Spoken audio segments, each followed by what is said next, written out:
গবেষণা, পরিশ্রম, অভ্যাস ও ধারণের ফল। নিচে কিছু বাস্তব ও কার্যকর কৌশল দিচ্ছি। আয় বাড়ানোর দিকে ফোকাস করুন। শুধু সঞ্চয় না, ইনকাম বাড়ানো ধনী হওয়ার মূল চাবি। অতিরিক্ত আয়ের উৎস তৈরি করুন। অনলাইন কাজ, ব্যবসা, স্কিল ডেভেলপমেন্ট, ফ্রিল্যান্স, রিসেলিং ইত্যাদি। খরচ কমান ও প্রয়োজনীয় ব্যয় বাদ দিন। আয়ের তুলনায় খরচ কম হলেই সঞ্চয় বাড়বে। প্রতি মাসে খরচ ট্র্যাক করুন। মোবাইলে নোট বা অ্যাপ ব্যবহার করতে পারেন। সঞ্চয় করার অভ্যাস তৈরি করুন। প্রতি মাসে ইনকামের কমপক্ষে 7% শেয়ার করুন। জোর করে হলে সেভিং করুন, পরে আপনি নিজেই ফল দেখবেন। বিনিয়োগ করতে শিখুন। সঞ্চয় ব্যাংকে রেখে লাভ কম, বিনিয়োগে লাভ বেশি।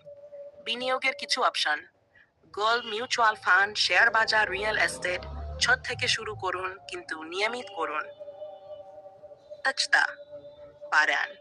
আপনার স্কিল যত শক্তিশালী হবে, ইনকাম তত বাড়বে। নতুন স্কিল শেখা, digital marketing, graphics, video editing, social media management, online বিক্রয় ইত্যাদি। সফল মানুষের সাথে যোগাযোগ রাখুন। তাদের চিন্তাভাবনা ইতিবাচক ও উন্নত।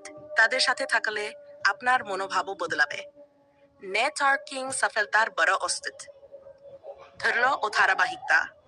ধনী হওয়া ধীরে ধীরে হয়। প্রথম বছরই সফল না হলেও চালিয়ে যেতে হবে।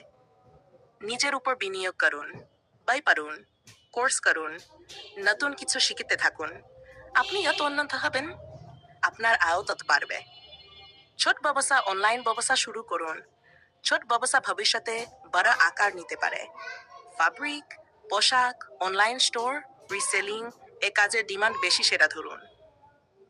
লক্ষ্য নির্ধারণ করুন। ধনী হব এই কথা যথেষ্ট না। নির্দিষ্ট লক্ষ্য লিখুন। কত টাকা সেভ করবেন, কত আয় করতে চান, কোন ব্যবসা করবেন। লক্ষ্য থাকলে কাজও গতি পায়।